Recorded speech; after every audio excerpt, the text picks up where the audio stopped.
You are all weirdos. Weird science is the revolution. Weird science is the revolution. Hello, everybody, and welcome to this week's previews show where I go through the books that I'm looking forward to and the books that I am going to review. I do have to ask everybody for a bit of forgiveness. I am a couple minutes late, $1 short, and also I didn't have any sort of visual aid set up because I just got done like seconds ago. I just got done recording a review for this week's Amazing Spider-Man #1 for our Marvel podcast. So I ended up where me and Matt, who do the reviews mainly on the show, we were talking a little afterwards about the thing, and I said, oh, crap, I got to get going. And I came here very quickly. Didn't even set up my notes that I usually do. I usually have a little bit of notes going on here. So this is going to be a bit of a ramshackle type of podcast here. But to let everybody know what this is all about, if you haven't listened before or watched, it is a preview show. As I said, it's the books that I'm looking forward to, but that doesn't mean everybody has to be looking forward to these, or you have to kind of go, I would really love to hear what everybody else was going and everybody else was looking forward to or are looking forward to stuff that comes out this week, because that gets me inspired to read some other things. And this is being streamed live on YouTube, and I'm already getting crap from both Fear Monarch and Gray from Wakazashi's Tea House. I mean, notes just means that I went through and grabbed some of these solicits for these things, and I didn't even have time to do that because, yeah, we ended up where I completely forgot. I told Matt, okay, we have to do this early. We have to do this. We get done. And then he was the one, he's like, oh, don't you have to get going? I'm like, oh, crap. I do. I have to get going. But there's a bunch of books coming out this week. There always are a lot of books, but the past couple of weeks have been odd. The past couple of weeks have had like odd amounts of books, but also not some of the heavy hitters, especially in my mind on the indie side of thing. And that kind of continues a bit here, but we do have a couple big new things and see what is going on. So we're going to start with DC, as I usually do. And with that, I'm going to start with a book that involves, kicking babies. And if you're going to get on my good side, you kick a baby and maybe like kiss a dog. I don't know. Isn't it the opposite? I don't think you want to do either of those, actually. Though I do give my dog kisses, but it always growls at me. Dog does not like me. I sit there and I give it treats, or her treats. Maybe that's why, because I call her it. She's looking at me right now. She's very angry at me. I don't know why, but she is. But we're going to start at DC, and we're going to start at something that I will be talking with Gray about when the time comes. It's Absolute Batman #7. This is an issue that has been hyped up. I mean, again, nothing in my mind can outdo kicking babies, but the idea of a Mr. Freeze being in this Absolute Batman, and maybe redemption for Scott Snyder, because if you had read any of the New 52 Batman, and you might have, cringed a bit, because you did have a new origin story that Scott Snyder told of Mr. Freeze, and it was really bad. And in fact, Scott Snyder actually had to kind of take that out of continuity later in his All-Star Batman. It was bad. It ended up being basically that Victor was not trying to save his wife, that he actually was insane and never even had a wife. It was just this lady he became obsessed with. It was not great. So this is another chance, even though it is absolute deal, but it is a chance for Scott Snyder to prove that he has some good ideas when it comes to Mr. Freeze. But it is written by Scott Snyder, art by Marcos Martin, it says here. That is a crazy deal, I guess. Going from the Comic Book Roundup, so if I'm wrong, please let me know. It's $4.99. The Joker and Mr. Freeze make their Absolute Universe debut starting here. It's about to get icy cold in Gotham City, as well as we reveal the connections between a young up-and-coming scientist named Victor Freeze, our history with the Arkham experiment, and what it all has to do with the mysterious Joker. A bombastic two-parter with a guest artist, so I guess that is real. The one and only superstar Marcos Martin starts here. The one and only superstar. I don't know who that is. Maybe I'm just a dummy. Also, I have to say, sometimes when I do get the things off the Comic Book Roundup, they have a weird problem with weird fonts and things like that. A lot of times you get these crazy question marks instead of eyes. Now it's just nothing. It's like marked N, or is that how it is? I don't know. I don't know what's going on. I just got here. But I don't know who this guy is, this Martin guy, but we'll have to see how that is. And I have seen some of the art. It looks pretty cool. And I'm looking forward to it. I'm looking forward to talking with Gray about it. If you're not aware, we do a live stream here on YouTube every Friday night. That there is an absolute book, and there should be from now on every week. But we'll be doing this one book at 7:15 p.m. Eastern Standard Time on Friday, and I am looking forward to that. We will move on to the next book that I'm looking forward to, and there's going to be a theme going here because this next one is Aquaman #4, and that is written by Jeremy Adams with art by John Timms. It's $3.99. Betrayal in Shifting Waters. Aquaman heads upstream to uncover the mystery around the infection of the blue. So why does the spark on an unholy alliance with a mermaid assassin? And what on earth or otherwise does that have to do with sky pirates and prophecies? Sky Pirates. I like the song Sky Pilot. That is like an Eric Burden and War song that I'm sure nobody knows. But revelations run wild as our hero looks for a way home before he's seduced by the great blue beyond. And I've liked the Aquaman book. I have enjoyed so far what you get from Jeremy Adams. So I do think it has to kind of nail down the story a bit going forward, and maybe this will do it. So I am looking forward to that, but I do like myself some Jeremy Adams. We will move on to the next book. This is like Fast and Furious, right? Like Tokyo Drift. That's because Gray's here. That's why it's Tokyo Drift. I also have to tell people, though, too, all day I've been trying to get a hold of my pharmacy and my doctor. I don't have my medicine at the moment, and they keep messing it up. And they keep, like, at one point they were trying to give me 90 pills or whatever, and my insurance won't take it. Oh, it's a disaster. It's a disaster. So I'm all over the place. What's new? Batman and Robin, #20. One of my favorite books of the All In. I really do like the Batman and Robin story. I talked to Tom on the podcast about this, and me and him thought that the story was coming to an end. Lo and behold, it is not even close to being an end, and it's going to keep on going. And I was worried, Damian gets captured by or kidnapped by Memento. Oh my God, Batman has to figure this out right away. It seems like that's going to take a while, but it is Philip Kennedy Johnson with Miguel Mandanca on art, $4.99. Batman and Robin, or actually it says Batman and Robin? Damian has been kidnapped, and his father will stop at nothing to get him back. But with Memento's hallucinatory concoctions still coursing through Batman's veins, and racked with terror and guilt for what has happened to his son, this father's greatest fears are now made manifest. This is a fancy solicit. Can the Dark Knight hold himself together long enough to rescue Robin before it's too late? I have a feeling he will. I think that he just might end up saving Robin by the end, but I don't think it's happening soon. We'll have to see. But it seems like that's going to be a bit drawn out. Now, there has been rumors that the book will end in September, that it's just going towards September. So I think that's probably why we're going to get, an extended story here. I kind of think that sucks if it happens, but the idea of it saying that, and if you do look at the math with all the different books and the, when things end and when these miniseries and things like that, it does kind of point towards something going on in September when you get a Batman #1. And if you do end up getting a Batman #1, maybe you're going to get a bunch of new #1s. Maybe that's the deal. And I think that people will lose their minds because they'll again think that it's another reboot, that it isn't. But also DC does keep kind of hemming and hawing. Hey, All In. Hey, Infinite Frontier. Hey, this. Just throw it out there.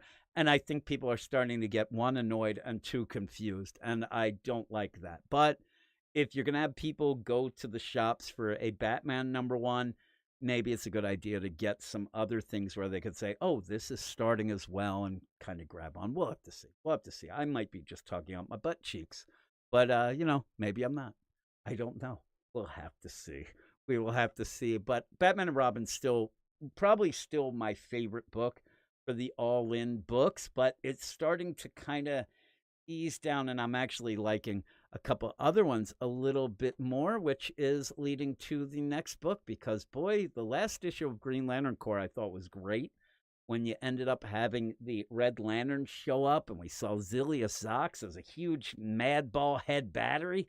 Oh my goodness, that was awesome. Also, Dexter, all of the Red Lanterns going. So I really, really like that last issue. So I am looking forward to this week's number 3, and it is Green Lantern Corps number 3. And it is written by Jeremy Adams with Morgan Hampton. A lot of the buzz and a lot of the talk before this started was that it was more Morgan Hampton than Jeremy Adams. That had me worried. Morgan Hampton did that Cyborg book that I thought, and, to put it bluntly, it sucked. I thought it was garbage, as the French say. So I was worried. And I thought, oh, God. And if it is Morgan Hampton writing it more on, say, last issue, I'm all in. It was good. That was a really good issue. So maybe, certain writers have certain deals and are better with certain properties, whatever. But it was pretty good. But it's $3.99, Fernando Pasarin on art. Sad boys of the galaxy gather round. Oh my goodness, it's calling me out. I'm a sad boy of the galaxy, I believe, right? So here we go, where you have this whole play going, and I'm telling you, I'm distracting myself. Sad boys of the galaxy gather round. The Sorrow Lantern and his fractal soldiers are on the march, and Razor and Kilowog will need to use all their willpower to escape alive. Remember, Razor being a Red Lantern, but now as a Green Lantern, kind of a cool play as well. Meanwhile, the fate of Thanagar is revealed after being cracked in two during the Civil Corps storyline. But what mystery lies at the center? I should have that sound effect of Simon yelling about that egg, but what lies at the center looks like an egg of nth metal. All this plus John and Hawkwoman fight for their lives aboard Atrocitus' ship. It's a Red Lantern pirate adventure across the galaxy. So I'm really looking forward to that. I really like that last issue, and I'm not the world's biggest deal of Green Lantern fans. It's not my favorite thing. I do enjoy some of the characters. I love Guy Gardner, but I really did like that last issue. And in the chat, Matt Fisher has a super chat that says, how do you throw a party in outer space? You plan it. That is true. That is very true. You do plan it. That I'm not very good at planning things very well. So I would be very, very bad at that. But you end up where even Fear Monarch says, Sad Boys of the Galaxy Gather Around, My Bloody Valentine is reissuing their albums again. So you can have that as well. And Josh jumped in and talked about the books that he's looking forward to. And so far from what I've talked about, he's looking forward to Batman and Robin. He's looking forward to the Aquaman, the Green Lantern, but he's also looking forward to a bunch of other things, including Creature Commandos, Fire and Ice When Hell Freezes Over. All of these we'll be reviewing almost every book at DC. And in fact, at Marvel, we'll be reviewing a bunch as well. And I'll get to the Amazing Spider-Man in a minute because, yeah, I've already reviewed that one. And I wasn't in a good mood. There's a bit of a like teaser. But that's what we're going to do. That's the stuff that I'm looking forward to at DC. There's other books. There's other books, including G. Willow Wilson jumping on the Action Comics. We'll see. I like G. Willow Wilson, but that whole Superstars Action Comics deal, I'm already kind of sick of. I want that, and it will kind of go away when G. Willow Wilson is done. But in the meantime, I kind of, just want to move on now. And the solicit for that seemed a little odd. But there's also stuff that we'll be reviewing as well, like Dark Patterns, not the Creature Commandos. That's about the only book I think this week that we're not going to be reviewing. We haven't been reviewing, but DC versus Vampires World War V #8, Fire and Ice When Hell Freezes Over #1, I'll be doing with Junk Simon.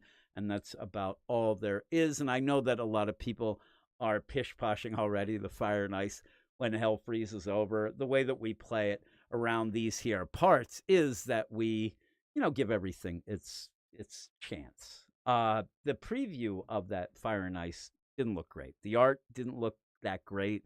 And the first series, while I will go out on a limb here and tell people I did like the first issue. I thought it was a little odd. I thought the setup was weird. but it seemed to have a different sense of humor to it that I didn't mind, and then it all went to hell. It all went down the tubes, and then I didn't like it much, but Simon ended up liking it more than I did, so me and him will be talking about it. And Gray in the chat says, "Dark Patterns, Jim, come on." I'm telling you, the idea that the puppet Scarface has made a building into himself as a haunted tower, get out of town. That seems like the craziest thing. But yeah, yeah, and you end up where Who Dat Nation 12 said, "I should have checked out the previous show before I went to my LCS today for the first time in months. Just ended up picking up some issues for my Thor and Green Arrow collections and Absolute Green Lantern #1. Absolute Green Lantern #1, something that me and Gray didn't love, but we end up where it might turn out okay. We said that second round of Absolute books, the Flash, Martian Manhunter, and Green Lantern, they're odd. They're very odd. They seem like you're going to have to kind of, sit back and wait for them to possibly be, develop and get to their story to see if they're really worth the deal. But the Absolute Batman, kicking babies is great. But Absolute Wonder Woman, I think, is the big surprise. I think that's actually the surprise of the Absolute run, the Absolute line. I think that a lot of people at the beginning were really against, Kelly Thompson. That's all you'd hear. Oh my God, Kelly Thompson, that's going to stink. And lo and behold, it's not only good, but it's gotten better. It's gotten better as it's gone on. I really, really like that. And I think that last week's Superman was actually pretty cool as well. So the first three books that started out the deal are going pretty good. I hope that the other three are soon to follow, especially Flash, because I really do like Jeff Lemire. He's one of my favorites, though that book is a little odd to start with, but we're going to go over to Marvel. And I realized too, I came running in to do this. I was late, and then I go, and then I'm like talking a mile a minute. I got to settle down. Got to settle this thing down and go off to Marvel. And obviously, we'll start with the big book. We'll start with the big book that I did have up, and I think I got off of. So wait a second here. This is not going great. This is my life. This is my life. Amazing Spider-Man #1. Written by Joe Kelly.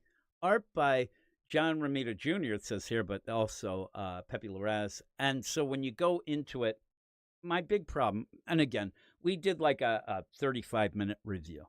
So we're going through it, and I realize in the review, and I hate doing reviews where you end up like, and then this happens, and then this happens. But the book is set up in such a weird way that you swipe around, but the scenes don't quite gel together. There's not really great transitions. And when that happens, that's, I think, when I end up saying, okay, and then they're here, and then they're doing that. But what I did say, and my hot take, and it might not be a hot take to everybody, but my hot take for The Amazing Spider-Man #1 is that Spider-Man books have sucked for a while, right? I think most people will agree. Zeb Wells' run, awful. Then you go to the 8 Deaths that did have Joe Kelly involved, also with Justina Ireland, but a lot of people thinking that it was more of a Nick Lowe type story, but it was bad. It was really, really bad. So what you want, or what I needed from this #1, was to be wowed. I wanted to have the idea of, oh my God, it's different. Oh my God, this is what I've been waiting for. Oh my God, even if it was something by the end where I could even say, oh man, you got to see this. And it wasn't there. It really wasn't there. And I got this weird thing. And Gray in the chat, if he's still there, I did see he just mentioned something. He's read it as well. And I'm not going to spoil anything. And I know that he wouldn't either. But I want to ask him if he had the same feeling of the idea where you're waiting for something that's going to blow your mind to get the idea, okay, they realize that it sucked now for 3 years. They're going to do something to make everybody like, rest assured, okay, this is, and it never really happens. It never really happens. It almost feels like what they're playing with is, oh, it's been good all this time, so we're just going to, go with the flow, and we're going to do this. And it feels like it's resetting a bit, but not, and then going through stuff that everybody's seen. Peter trying to find a job. and it brings up, past continuity with his jobs and things like that. And then you end up where there's a couple characters that are introduced that people might kind of say, okay, that's kind of neat, but nothing progresses from there. Then we have two backups with John Romita Jr. art, one with Norman Osborn that just felt really odd, like odd overall. And then another one that sets up this new villain, Hellgate, but that seems disconnected with the main story. And then one of the big things in this book, you have a dinner date with Randy and a online dating woman. He went on an online dating service and got a date with this woman, and it's ridiculous. It is so ridiculously ridiculous. And also through that, every time I read anything Joe Kelly, How do you do, fellow kids? it feels like that. It feels like he's trying to talk to the kids, and the art has a real good, like, frenetic deal. Things look like they're happening, but overall, it's just an odd start. And I think that it's not the book that needs a slow start. It's a book that needed something that you could really go with. And with these two backups, and it ended up being a bit odd. But again, I'm almost getting through my whole review of it. But yeah, we talked for a while, and I just kind of kept wanting something that I wasn't getting. But it is Amazing Spider-Man #1, written by Joe Kelly, art by John Romita Jr. I said Pepe Larraz. It's $5.99. There are two backups. Alive and Thwipping. The next era of Amazing Spider-Man has arrived. Now, again, as I go through this, I'll even say, it doesn't feel like the next era. It just feels like more of the same to me. And I think it was a really big, downer, or it was a mistake to maybe have Joe Kelly on the 8 Deaths to then go to this, because it's like, oh, you don't get that. Oh my God, I got to see what Joe Kelly's going to do, because we already read the bullcrap that he did in the 8 Deaths. This is better.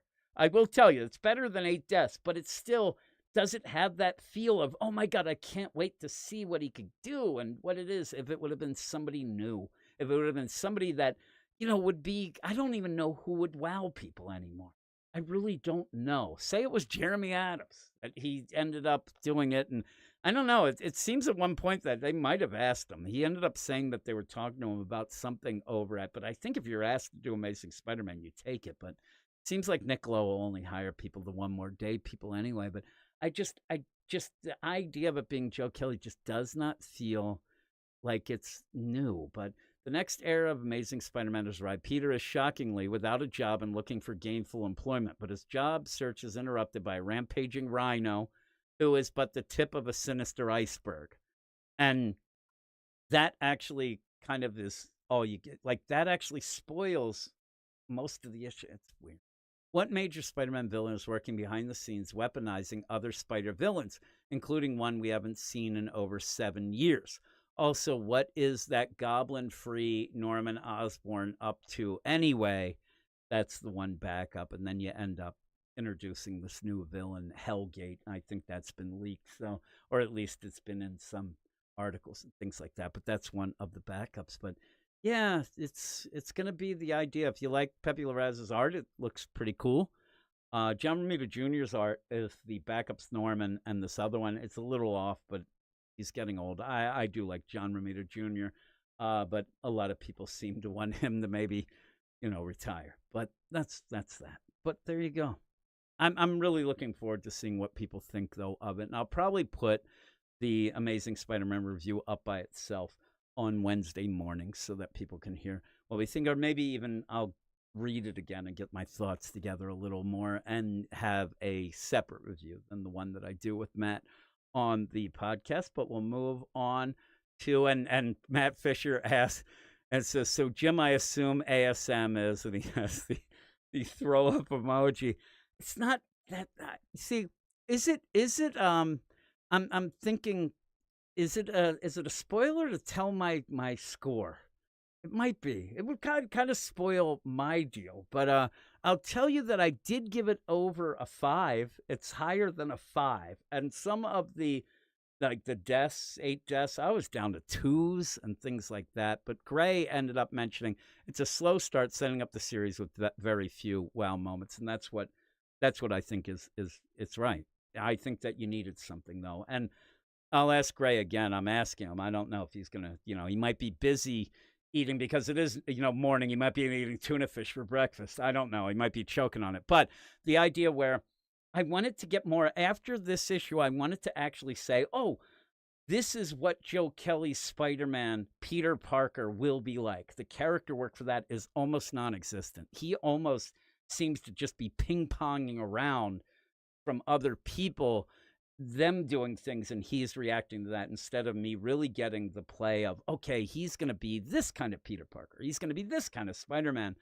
It just felt weird. But yeah, Gray said that the Pepe Larraz art is nice as well. And I keep forgetting there is a bit of a delay between me talking and people responding. So I'll give Gray a little bit of time to respond.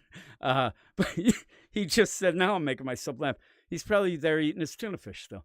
But he says that the things, nothing is mind-blowing. But again, what is nowadays? I don't know. But that's the Amazing Spider-Man. That's the big book of the week, obviously. But lo and behold, there's a couple other Marvel books that I will be reviewing, and I will be reviewing them with Gray.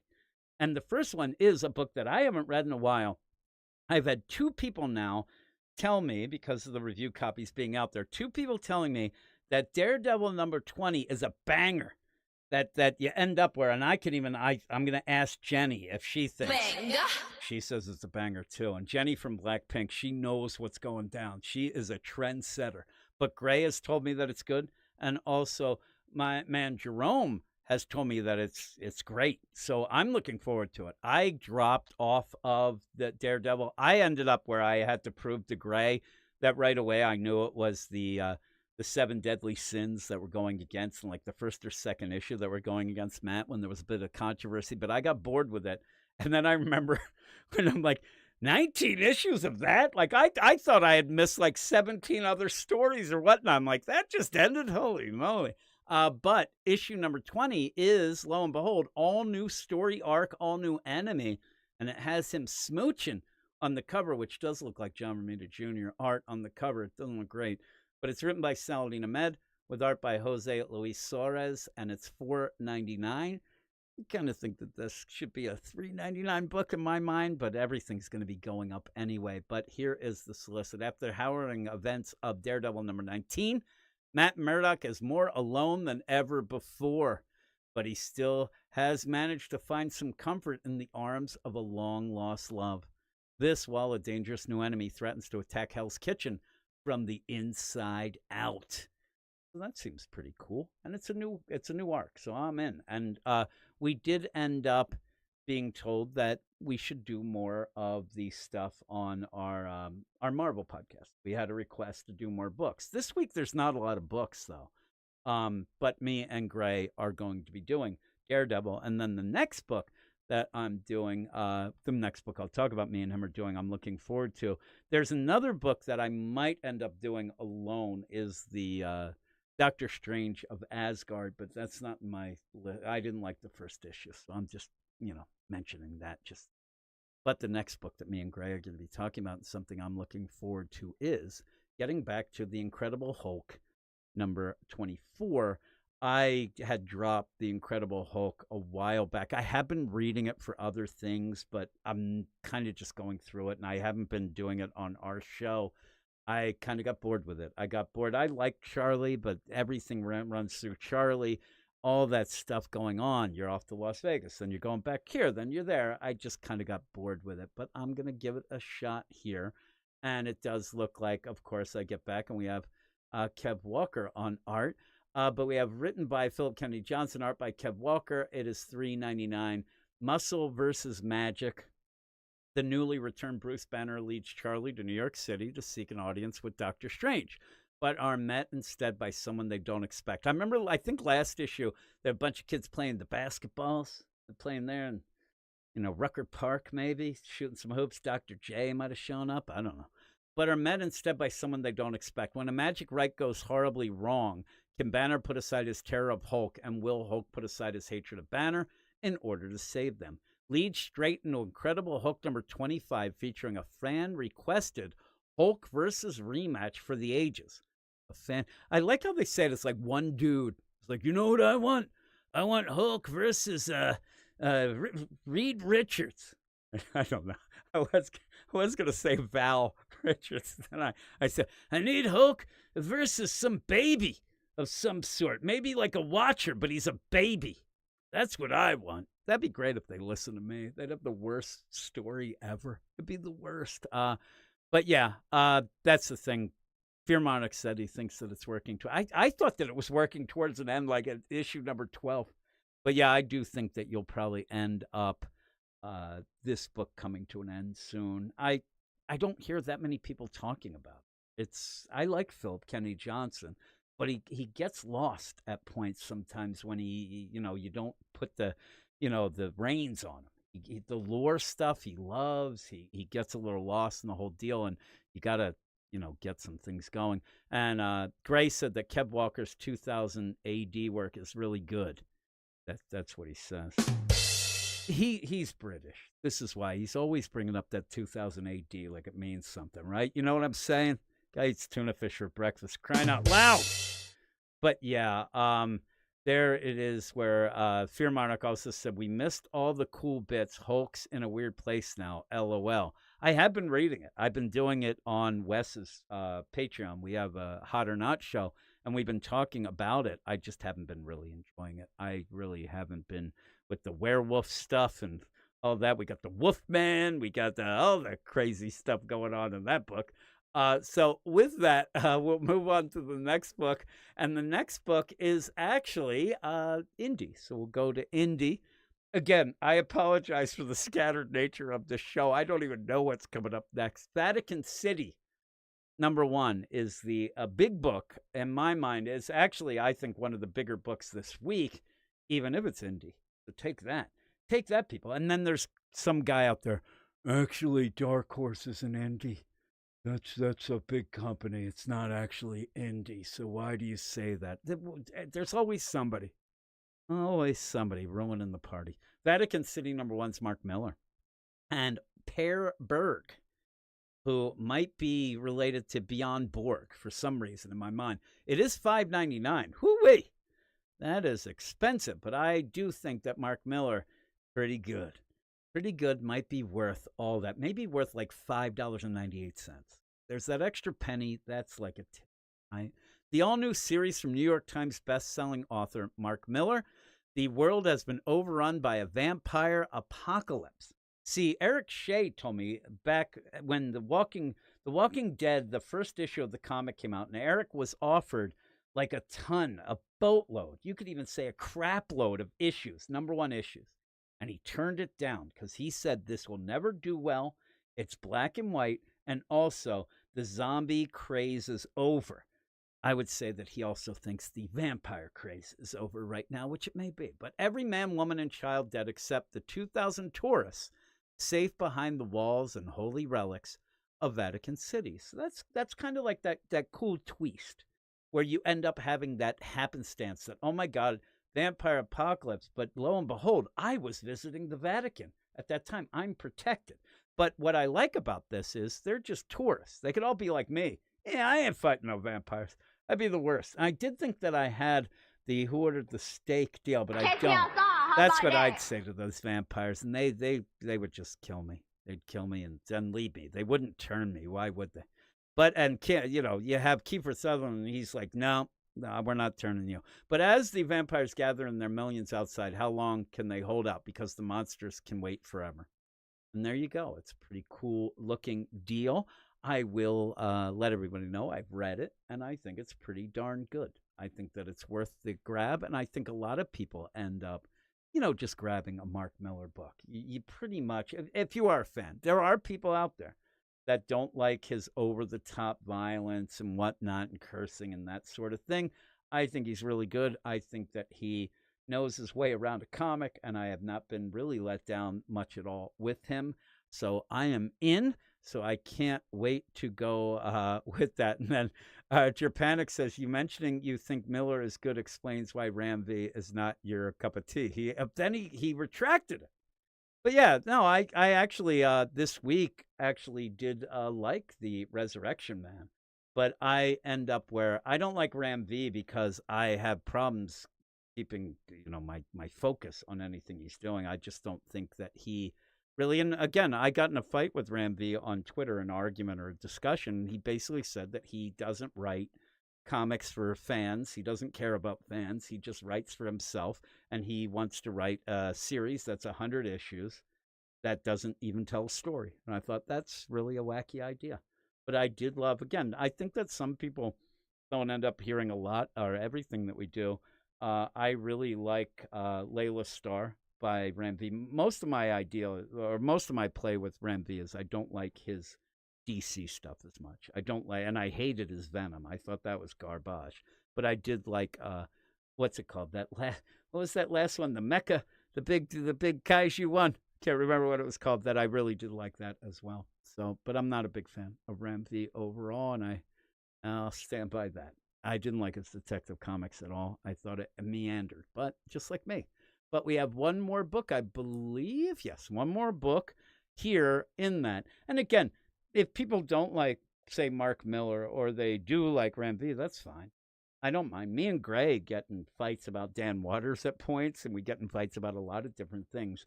But I do admit that when I read comics, I don't really care to have my mind blown in a way of, being fancy. And if I'm going to want to read Grant Morrison or Alan Moore, I'll go read Grant Morrison and Alan Moore. I think that a lot of these writers nowadays are trying to become the second coming of those, and I don't think they are. But the last book is Geiger number 13. It's been a bit with the whole deal with Rook Exodus waiting. I mean, we're going to have to wait months and months and months for that. And Redcoat and Geiger are my three favorites of those, the first three books. So I do like Geiger. And Geiger, at this point with The Glowing Woman, I want to see what's going on with old Ash Arden. But it's written by Jeff Johns with art by Gary Frank. It's $3.99. The explosive second year of the hit series begins here. I didn't know that it was the second. Oh, I guess it is the second year. I was thinking second season or something. Geiger comes face to face with the unstoppable power of Ashley Arden, the Glowing Woman, which kind of already happened. But can he learn to control his abilities as she has? Remember, if you did read the last issue, she has the crazy secret that's going on in her basement. But says, will his growing power doom him and everyone he holds dear? Meanwhile, the custodian returns, alive and more dangerous than ever. And what's his connection to Junkyard Joe? And why is he back now? Secrets unravel, and the stakes have never been higher. So that sounds pretty crazy. We'll be talking about that on our indie podcast deal going with that. And I'm also looking now at the chat. And it says Nightclub 2. Fearmonic says Nightclub was 2 White Stallion excellence out of 2. Wild Stallion, he went to say. And I read his wrong one. And then Wakazashi Gray said that the Vatican City is a double-sized issue. And then also says that he liked the Daredevil Cold Day in Hell, which I did not like, that me and him argued. But again, I don't sit here and do things with the whole play of, you have to like what I like. I don't like that. And even Gray can attest to, and Fear Monarch and the other people, we end up for our Patreon, we have a Slack chat, and I don't like to have what Jim said is the only thing or whatever. Everybody argues with me. I'm always wrong, according to everybody, and I don't mind that. I don't mind. So Japanic, when you ended up, you didn't have to retract that. I don't mind. I don't mind that. And if you're a big Ram V fan, that's awesome. That's cool. He has luscious hair. I mean, I'm a fan of his hair every day of the week, plus Sunday. Twice Sunday. Because that hair is luscious, it is. Everybody speaks of volumes, like Nightclub Volume 1. I'm thinking of the volume of Ram V's hair. That's all I have in my mind. But that is it for the show. Yes. And Adam Frey said Ash Arden is the Jean Grey of superhero code names. I like that. Ash Arden sounds pretty cool. That sounds pretty kick-ass. But yeah, so with all of that, looking forward to a bunch of things this week. Some bigger books, too. The last couple of weeks, there's been, some okay books, but not the big hitters. I'm glad that we're getting back to some of those to see, what's going down. So I've read, like I said, I've read Spider-Man. I hope people like it a little more than me. But all this other stuff going on, that would be, the deal. So thanks, everybody, for listening. And Who Dat Nation 12 says, speaking of which, now that they're both done, What was better to you, keeping in mind that I started with New 52? What was better, New 52 or Rebirth? I started with New 52. And I know that a lot of people end up pish-poshing the New 52. And it did get rid of continuity that a lot of people loved, got rid of some characters that people love. But I did like it because of the variety. And again, I'm sure that Who Dat Nation will say the same thing.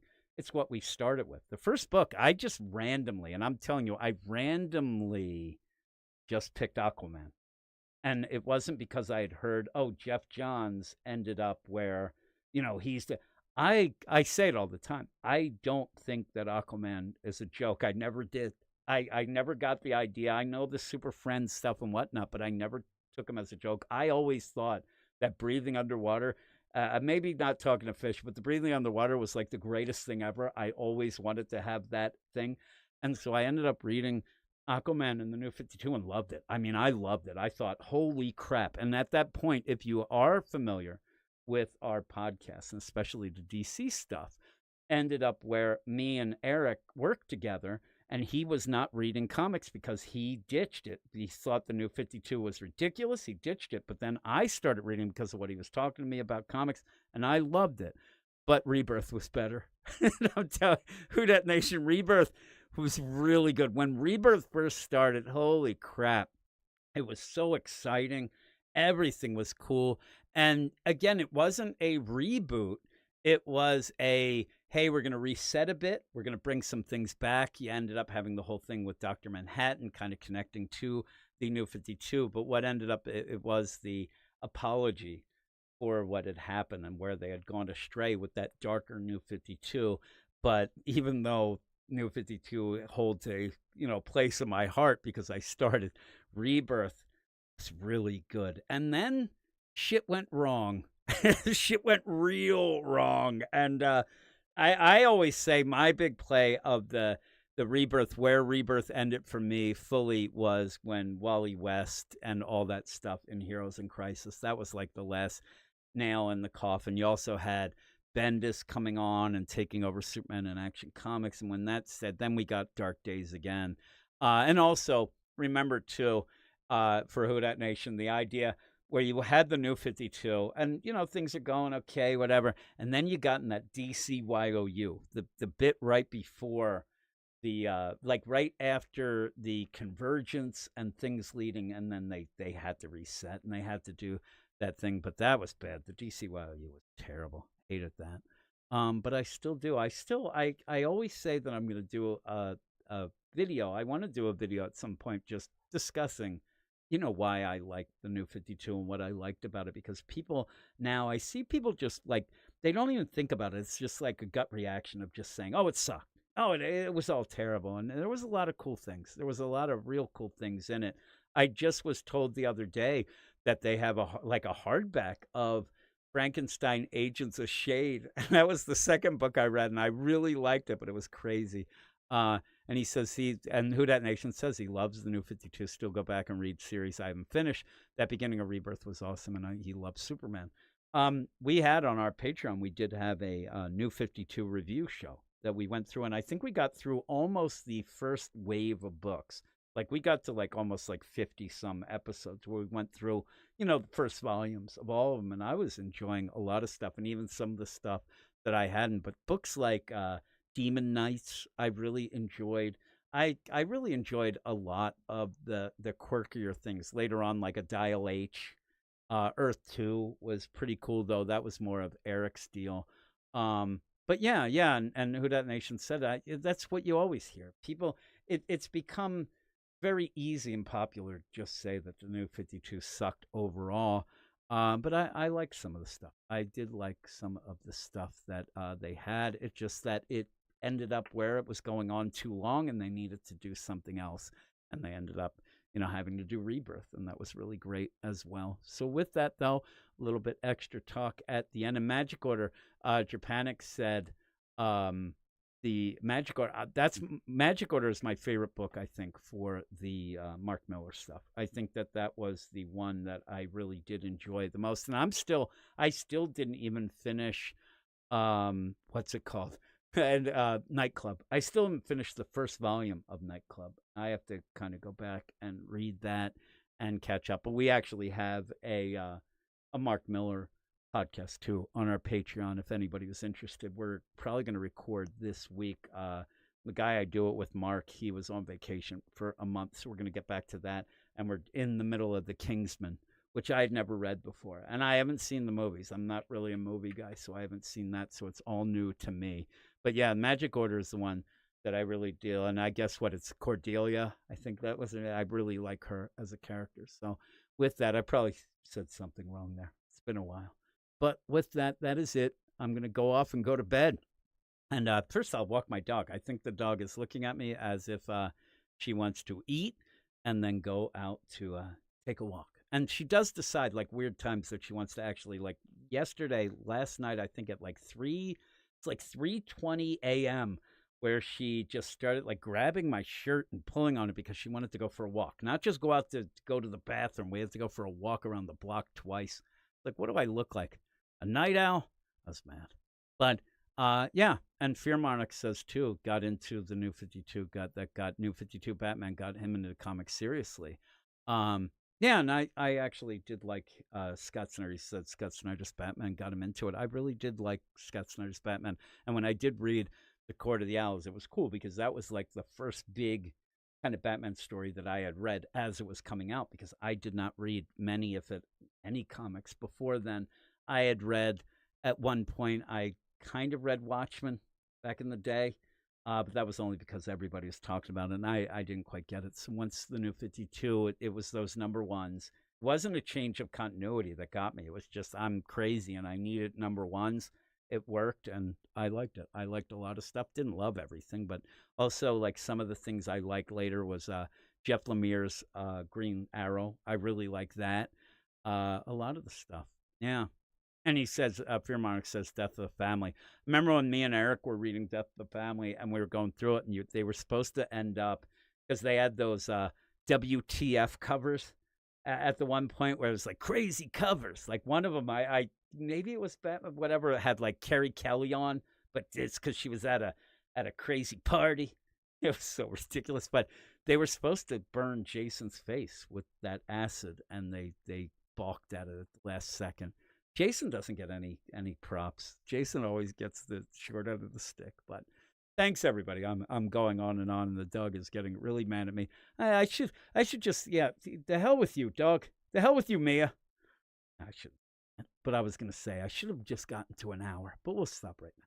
We'll stop now. People are like, man, he's yelling at his dog. I'm petting her now. She doesn't know what I'm saying. She doesn't speak human.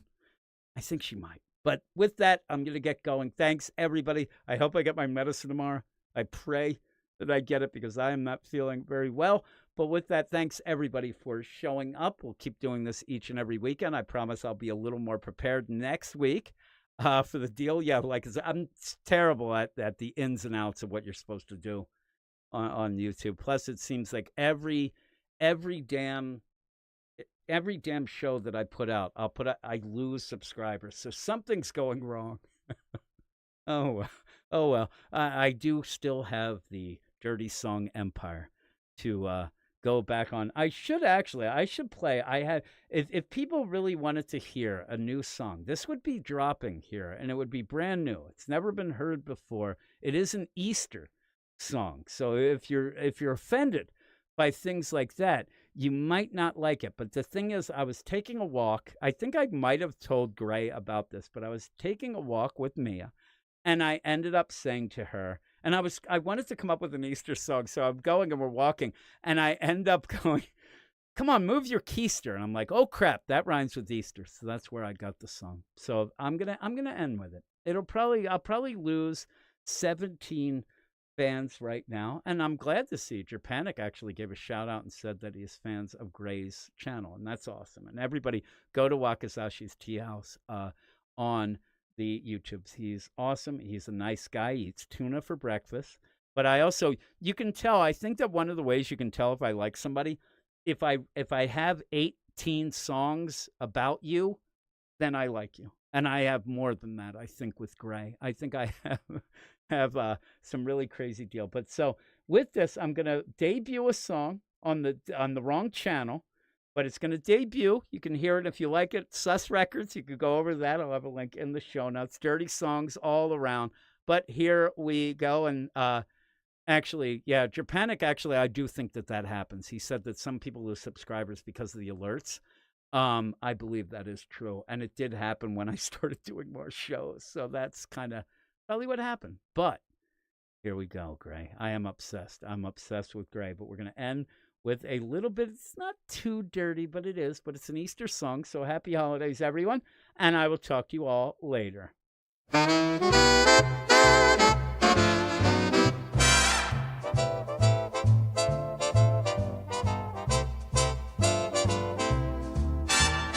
Easter's coming and everyone is spreading some Easter joy. Coloring eggs to hide outside and the candy for the girls and boys. But there's something else I'd rather be spreading, and I want to do it with you. I think you know where this is heading. There's something else that we can do. I want it in the keister for Easter. We'll do it like rabbits this holiday. I want it in the keister for Easter. Please just keep on pounding away. I don't want to hear any arguments, because this year I didn't give up meat for Lent. I want it in the keister for Easter, and let's have a wonderful Easter day.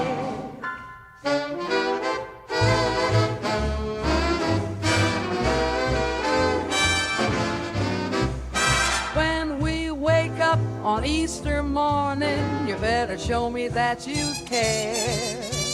I don't want a basket of candy. I want you to rip off my underwear, because I don't need any chocolate rabbit to make my day complete.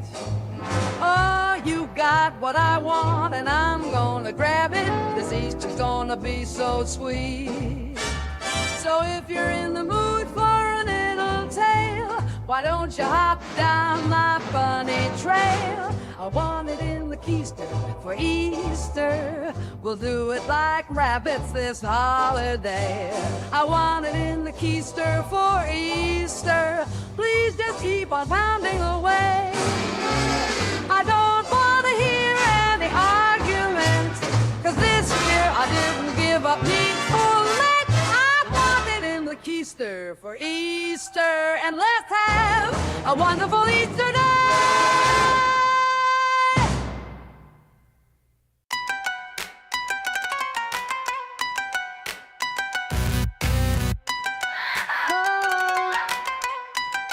Yeah. 月影に輪を隠して月影に刃を隠して天の耳が風を切る主を失い血の涙にかろう福しろ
時に首を